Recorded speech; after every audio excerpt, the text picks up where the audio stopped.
just want to introduce you one of my very, very special friends and friends of Muslim community.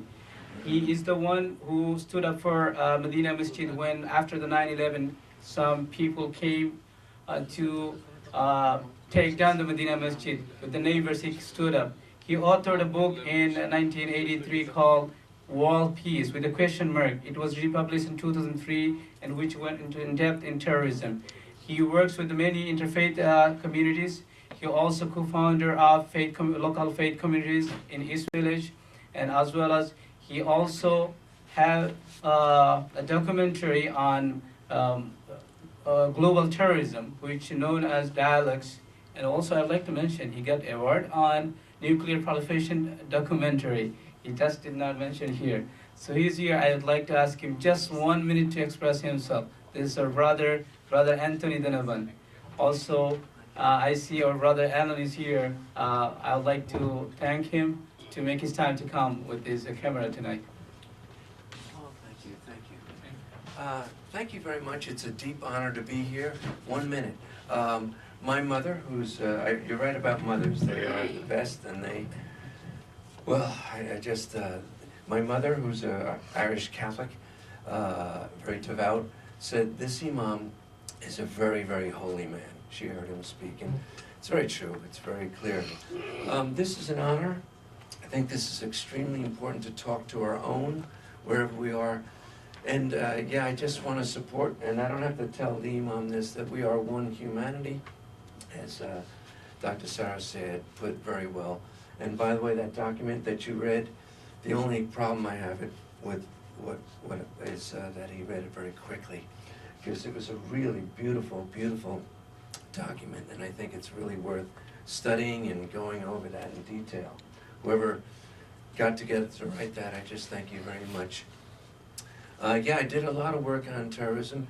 1983, wrote a book on it, interviewed many people from around the world on the subject, did a documentary in 2004 on terrorism, and not many people listened. We know the answer to terrorism. We know what it's about.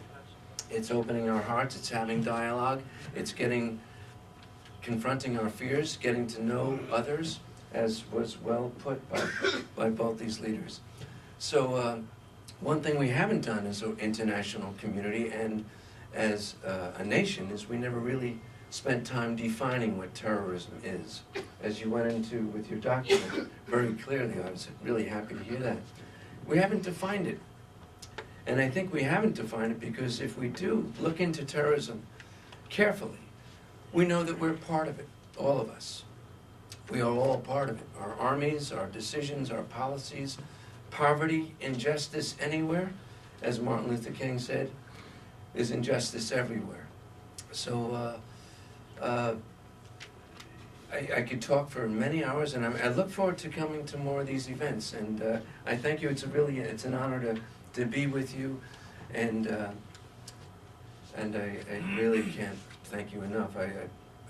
I came here to listen, and that's really the answer to terrorism, isn't it? Is to listening to others and extending our hearts and our hands and not be afraid of each other. So I want to thank you too for all the work that you do. And you know, it's okay. It's very American to stand up to policies that you don't agree with, to disagree with your government on things and your representatives.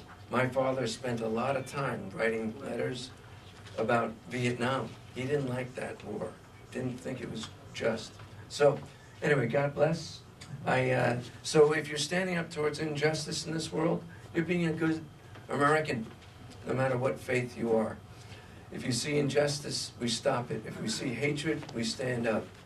Plain and simple, we're all together in this. So God bless you. Thank you so much. ITV